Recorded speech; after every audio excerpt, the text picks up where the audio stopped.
چقدر خوبه که ما مباحثی از این دست میشنویم و به نظرم برای پیشبرد و بالا بردن آگاهیمون خیلی خوبه.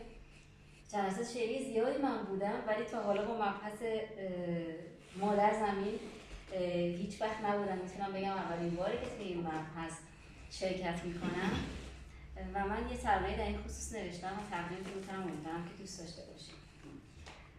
البته خب ما درس پس میدیم در مقابل اساتید این جمع، ولی خب میخونم این ترانه رو براتون. مادر ما زمین بود، ما بچه هاش بودیم، اون ابتدای خلقت، ما انتهاش بودیم. برعکس ما هنوزم اون دوست داره ما رو، اون دوست داره ما رو، اون دوست داره با عشق بازی بچه ها رو،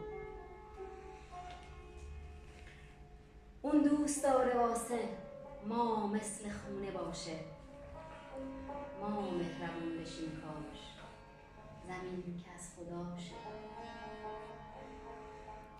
ای کاش بیشتر از این هواشو داشته باشیم، ای کاش توی قلبش درخت داشته باشیم،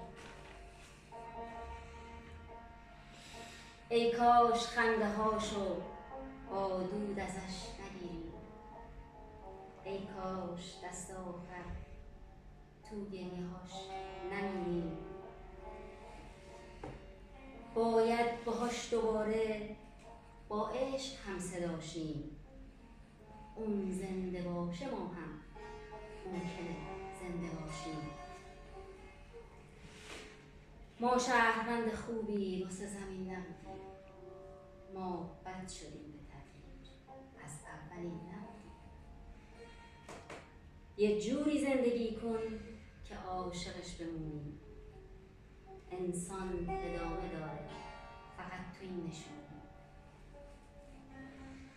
رو زخم‌های کاریش چشمات خوب وا کن، برای اون نه اما واسه خودت دعا کن. مرسی، خودتون باشید. بسیار